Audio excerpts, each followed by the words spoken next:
इल्ज़ाम है कि आपने ढेर सारे कश्मीरी पंडितों की जान ली है। जी। अगर वो आपसे कहते कि अपने सगे भाई को मार दो तो मार देते। पंडितों को किसी ने नहीं भगाया।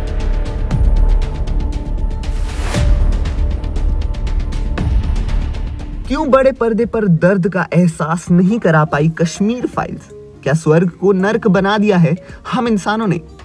क्यों हो रहा है कश्मीर पंडितों पर आज भी अत्याचार? हेलो दोस्तों, आप सभी का स्वागत है पॉलीग्राफ स्टूडियोज में। कहा जाता है कि अगर धरती पर स्वर्ग है तो यही है और यही है। लेकिन कहा जाता है ना, खूबसूरत चीजों के अक्सर काले सच हुआ करते हैं। वहीं से शुरू होता है कश्मीर का सिलसिला। बेशक आपका दिल करता हो कि आप एक दिन कश्मीर जाएं और वहां कुछ दिन बिताएं, लेकिन आप वहां 3 से 4 दिन से ज्यादा नहीं बिता पाओगे। ये है कश्मीर का काला सच। कहने और देखने में बर्फ की चादर से ढका है, लेकिन कहते हैं इस बर्फ में कई मासूमों के खून भी जम गए हैं। इसी कहानी को बयान करने आई है कश्मीर फाइल्स। क्या विडंबना है ना, लोग कश्मीर को जन्नत मानते हैं और जो कश्मीर को जहन्नुम बना रहे हैं वो भी जन्नत जाना चाहते हैं। आंखों में दर्द लिए फिल्म का एक किरदार कहता है, एक सच्ची घटना पर आधारित इमोशनल रूप से आपको हिला देने वाली ये फिल्म 1990 में कश्मीर घाटी में कश्मीर पंडितों की दुर्दशा को दिखाती है, जिन्हें इस्लामिक आतंकियों द्वारा अपने घरों से भगाने के लिए मजबूर किया गया था। फिल्म बताती है कि वो सिर्फ एक पलायन नहीं था, बल्कि नरसंहार था। कश्मीर फाइल्स पर जाने से पहले ये जान लेते हैं आखिर कौन है ये कश्मीरी पंडित। कश्मीरी पंडित, जिन्हें कश्मीरी ब्राह्मण भी कहा जाता है, जो कश्मीरी हिंदुओं का एक समूह है और भारत के बड़े ब्राह्मण समुदाय का हिस्सा है। वो कश्मीर घाटी से पंचगौड़ा ब्राह्मण समूह से संबंधित है, जो जम्मू और कश्मीर के भारतीय प्रशासित केंद्र शासित प्रदेश के भीतर स्थित एक पहाड़ी क्षेत्र है। कश्मीरी पंडित मूल रूप से कश्मीरी घाटी में मुस्लिम के प्रवेश करने से पहले रहते थे, जिसके बाद बड़ी संख्या में इस्लाम में परिवर्तित हो गए। घाटी में इस्लाम उग्रवाद के विकास से प्रेरित होकर 1990 के दशक में बड़ी संख्या में पलायन हुआ। बता दें, कश्मीरी पंडित कट्टरपंथी इस्लामवादियों और आतंकवादियों द्वारा उत्पीड़न और धमाकियों के बाद उग्रवाद के विस्फोट के दौरान 1990 के दशक में उन्होंने बहुत अधिक संख्या में कश्मीर छोड़ना शुरू कर दिया था। 19 जनवरी 1990 की घटनाएं विशेष रूप से दिल दहला देने वाली थी। उस दिन मस्जिदों ने घोषणा की कि कश्मीरी पंडित काफिर हैं और पुरुषों को या तो कश्मीर छोड़ना था, या इस्लाम में प्रवर्तित होना था, या उन्हें मारना था। जिन लोगों ने इनमें से पहले को चुना, उन्हें कहा गया कि वो अपनी महिलाओं को कश्मीर में यहीं छोड़ दें। कश्मीरी मुसलमानों को पंडितों के घरों की पहचान करने का निर्देश दिया गया था, ताकि उन्हें धर्मांतरण या हत्या के लिए व्यवस्थित रूप में निशाना बनाया जा सके।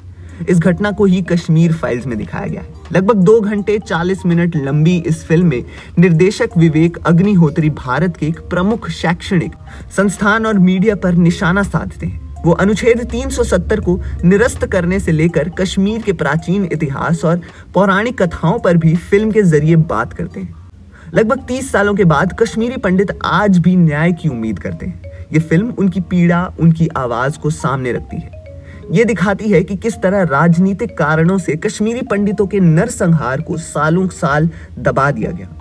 फिल्म 1990 से शुरू होती है और मौजूदा साल तक पहुंचती है। दिल्ली में पढ़ रहा कृष्ण दर्शन कुमार अपने दादाजी पुष्कर नाथ पंडित यानी अनुपम खेर की आखिरी इच्छा पूरा करने के लिए श्रीनगर आया है। कश्मीर के अतीत से बेखबर वो अपने परिवार से जुड़ी सच्चाई की खोज में है। श्रीनगर में उसकी मुलाकात दादाजी के 4 दोस्तों से होती है। उनके बीच धीरे धीरे कश्मीरी पंडितों के पलायन और नरसंहार की चर्चा शुरू होती है और कहानी पहुंचती है साल 1990 में।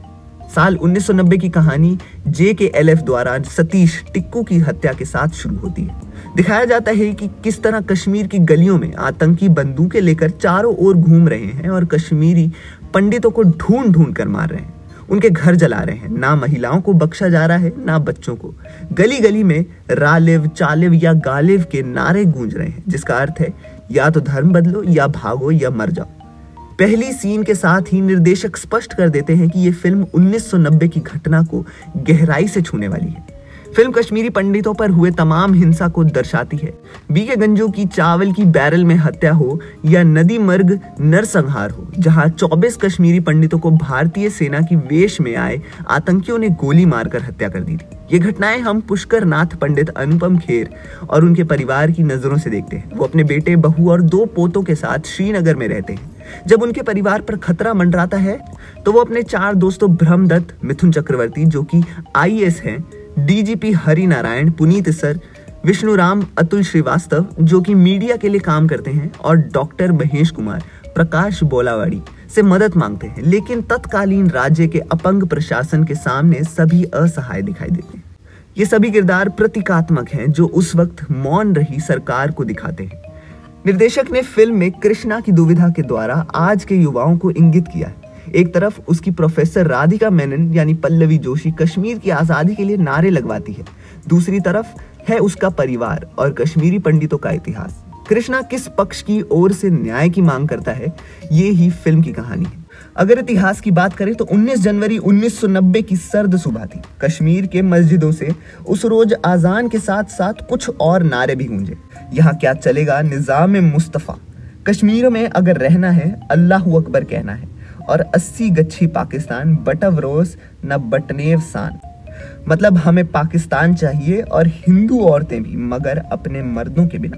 ये संदेश था कश्मीर में रहने वाले हिंदू पंडितों के लिए।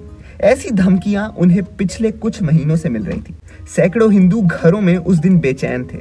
सड़कों पर इस्लाम और पाकिस्तान की शान में चर्चाएं हो रही थी। हिंदुओं के खिलाफ जहर उगला जा रहा था। वो रात सामान बांधते बांधते बड़ी भारी गुजरी। पुश्तैनी घरों को छोड़कर कश्मीरी पंडितों ने घाटी से पलायन का फैसला किया। जो अपना था, जो मेहनत का था, 2 पल में उनका सब बिखर गया। उस रात घाटी से पंडितों का पहला जत्था निकला। मार्च और अप्रैल के दरमियान हजारों परिवार घाटी से भागकर भारत के अन्य इलाकों में शरण लेने का मजबूर हुए। अगले कुछ महीनों में खाली पड़े घरों को जलाकर खाक कर दिया। जो घर मुस्लिम आबादी के पास थे उन्हें बड़ी सावधानी से बर्बाद कर दिया गया। कश्मीरी पंडित संघर्ष समिति के अनुसार जनवरी 1990 में घाटी के भीतर 75,383 परिवार थे। 1990 और 1992 के बीच 70,000 से ज्यादा परिवारों ने घाटी को छोड़ दिया। एक अनुमान है कि आतंकियों ने 1990 से 2011 के बीच 399 कश्मीरी पंडितों की हत्या की। पिछले 30 सालों के दौरान घाटी में बमुश्किल 800 हिंदू परिवार बचे हैं। अगर आंकड़ों से कश्मीरी पंडितों का दर्द बयां हो पाता तो समझिए। 20वीं सदी की शुरुआत में लगभग 10 लाख कश्मीरी पंडित थे। आज की तारीख में 9,000 से ज्यादा नहीं।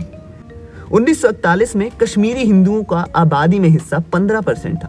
1991 तक उनकी हिस्सेदारी सिर्फ 0.1% रह गई थी। जब किसी समुदाय की आबादी 10 लाख से घटकर 10,000 से भी कम रह जाए तो उसके लिए एक ही शब्द है, नरसंहार। वैसे ये सिर्फ 1990 नहीं बल्कि हिंदुओं की हत्या का सिलसिला 1979 से ही शुरू हो चुका था। सबसे पहले पंडित टीकालाल टपलू की हत्या की गई। श्रीनगर में सरेआम टपलू को गोलियों से भून दिया गया। वो कश्मीरी पंडितों के बड़े नेता थे। आरोप जम्मू कश्मीर लिबरेशन फ्रंट के आतंकियों पर लगा, मगर कभी किसी के खिलाफ मुकदमा नहीं हुआ। 4 महीने बाद 4 जनवरी 1990 को श्रीनगर से छपने वाले एक उर्दू अखबार में हिजबुल मुजाहिदीन का एक बयान छपा। हिंदुओं को घाटी छोड़ने के लिए कह दिया गया था। इस वक्त तक घाटी का माहौल बेहद खराब हो चुका था। हिंदुओं के खिलाफ भड़काऊ भाषणों की भरमार थी। उन्हें धमकियां दी जा रही थी जो किसी खौफनाक सपने की तरह सच साबित हुई। पिछले 31 साल में कश्मीरी पंडितों को वापस घाटी में बसाने की कई कोशिशें हुई, मगर नतीजा 0 रहा। 92 के बाद हालात और खराब होते गए। हिंदुओं को भी इस बात का एहसास है कि घाटी अब पहले जैसी नहीं रही। 5 अगस्त 2019 को जब भारत सरकार ने जम्मू और कश्मीर का विशेष दर्जा खत्म किया तो कश्मीरी पंडित बेहद खुश थे, मगर उनकी वापसी के अरमान अब भी अरमान ही है। कश्मीरी हिंदू ना 1990 में घाटी के भीतर सुरक्षित थे, ना आज है। पिछले कुछ दिनों में आतंकवादियों ने हिंदू और सिखों को निशाना बनाया। अभी हाल ही में श्रीनगर में एक सरकारी स्कूल के 2 टीचर्स की हत्या कर दी गई। वहीं आतंकियों ने एक स्ट्रीट हॉकर को मार डाला था। उसी दिन श्रीनगर में एक कारोबारी माखन लाल बिंद्रू को गोलियों से भून दिया गया। आज भी कश्मीरी पंडित यही सवाल कर रहे हैं, आखिर कब उनको चैन से सांस लेने को मिलेगा। कभी कभी हम वक्त से ज्यादा ही मांग लेते हैं, जैसे कश्मीरी पंडितों ने मांगा। जहां उन्हें चैन से मरने को नहीं मिल रहा, वो सुकून की सांस की बात कर रहे हैं। बता दें, जम्मू कश्मीर प्रशासन कश्मीर में प्रवासी पंडित कर्मचारियों के लिए 6,000 ट्रांजिट फ्लैट स्थापित कर रहा है, जिसमें दक्षिण कश्मीर के कुलगाम में 208 और मध्य कश्मीर के बडगाम में 96 शामिल हैं। इसके अलावा गांदरबल, शोपियां, बांदीपोरा और उत्तरी कश्मीर के बारामूला और कुपवाड़ा जिलों में 1200 ट्रांजिट आवास तैयार किए जाएंगे। मामले में संबंधित अधिकारी ने बताया कि 7 अलग अलग स्थानों पर ट्रांजिट फ्लैटों के लिए जमीन की पहचान की जा चुकी है। उपराज्यपाल ने कहा, सबसे पहले हमें यह सुनिश्चित करना चाहिए कि कश्मीरी प्रवासियों की पूरी आबादी जम्मू कश्मीर सरकार के साथ पंजीकृत हो, जिसके चलते कश्मीरी पंडितों की घर वापसी हो सके। पंडितों के दर्द को विवेक अग्निहोत्री ने सालों रिसर्च के बाद कश्मीर फाइल्स की पटकथा पर काम किया है और वो पर्दे पर भी दिखता है। कश्मीरी पंडितों के विस्थापन और नरसंहार की इस कहानी में निर्देशक ने तमाम बिंदु उठाए, जैसे कि कई लोग हैं जो मानते हैं कि कोई पलायन नहीं हुआ था, कोई नरसंहार नहीं हुआ था।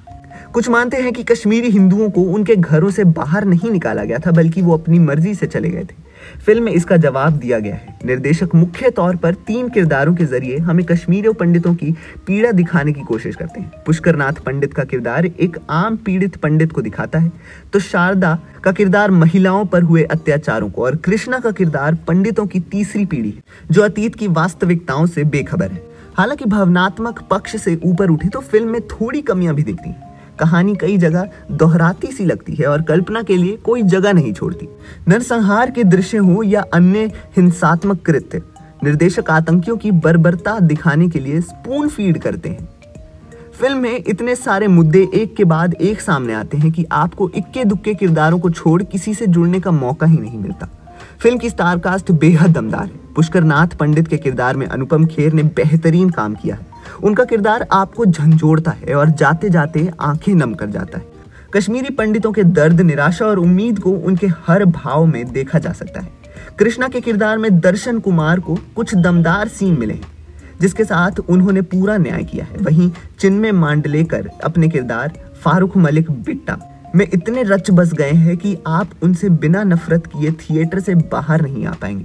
प्रोफेसर की भूमिका में पल्लवी जोशी में भी उतनी ही प्रभावी है। फिल्म में अहम किरदार निभाने वाले मिथुन चक्रवर्ती, अतुल श्रीवास्तव, प्रकाश बेलावड़ी, पुनीत इस्सर, भाषा सुंबली अपने किरदारों में प्रभावशाली लगे। फिल्म तकनीकी स्तर पर काफी प्रभावित करती है। उदय सिंह मोहिते की सिनेमैटोग्राफी कश्मीर के गलियों से उठ रहे भयावह मंजर को बखूबी दिखाती है। डल झील और पर्वतों की खूबसूरती से होते हुए सड़कों, गलियों और घरों में लगे आग को देखकर आपको लगातार बेचैनी होती है, लेकिन कहानी लगातार बांधे रखती है। फिल्म की एडिटिंग कुछ हिस्सों में काफी जबरदस्त है, लेकिन थोड़ी और चुस्त की जा सकती थी। कुछ हिंसात्मक दृश्यों को दर्शकों की कल्पना हेतु भी छोड़ दिया जा सकता था। फिल्म का बैकग्राउंड स्कोर दिया है रोहित शर्मा ने, जो फिल्म को एक मजबूती देता है। कश्मीर की खूबसूरत घाटियों के इस काले इतिहास को बड़े पर्दे पर देखना बेहद मार्मिक और दर्दनाक है, लेकिन महत्वपूर्ण भी है। विवेक अग्निहोत्री की फिल्म द कश्मीर फाइल्स तथ्यों पर आधारित है। राजनीतिक झुकाव से अलग होकर देखें तो इस फिल्म में कश्मीरी पंडितों पर हुए क्रूर अत्याचार को देखना, मानवता और न्याय व्यवस्था को घुटने टेकते देखना दिल दहला देने वाला है। लेकिन जब कहानी एक युद्ध की सुनानी हो तो उसके लिए काफी हिम्मत से लिखना पड़ता है। इस फिल्म में कहानी युद्ध की तरफ बढ़ती तो है, लेकिन रास्ते में ही आउट ऑफ फोकस हो जाती है। इस फिल्म के बाद विवाद और चर्चा तो निस्संदेह होने ही वाली है। फिल्म लेफ्ट, राइट और सेंटर की विचारधाराओं पर बात करती है और टिप्पणी भी करती है। अब कौन सही है कौन गलत, ये तो अलग चर्चा का विषय है। आज का हमारा विषय है बतौर एक फिल्म ये कितनी उम्दा है। बता दें कि फिल्म में स्क्रीन प्ले बहुत ही साधारण है। फिल्म में स्टोरी और राइटिंग भी साधारण है। जब भी दो पात्र आपस में बात करते हैं तो डायलॉग्स बहुत ही फीके लगते हैं। स्क्रीन प्ले एक बहुत ही कमजोर अंश है। फिल्म का रन टाइम लगभग 3 घंटे का है। इससे अगर आधा भी होता तो भी ये फिल्म अच्छे से पूरी हो सकती थी। फिल्म की अंत भी प्रेडिक्टेबल और अलग बिल्कुल भी नहीं था। साथ ही फिल्म में कॉन्फ्लिक्ट्स बहुत ही आम है। आपको पहले ही पता लग जाता है कि कहानी किस तरफ बढ़ रही है और क्या हो सकता है। फिल्म में पात्रों के बीच केमिस्ट्री बिल्कुल मिसिंग लगती है। फिल्म कश्मीर के साथ साथ कॉलेज की दुनिया और हमारे नजरिए पर भी सवाल उठाती है, जिसकी वजह से फिल्म अपने फोकस से भटक जाती है। फिल्म आपको दिल दहलाने वाले सीन्स जरूर दिखाती है, लेकिन फिर भी वो दर्द और पीड़ा कहीं गुम है जो असल में कश्मीरी पंडित झेल रहे हैं। आपको ये फिल्म कैसी लगी हमें कमेंट बॉक्स में जरूर बताएं। साथ ही देखते रहिए हमारा चैनल बॉलीग्राज।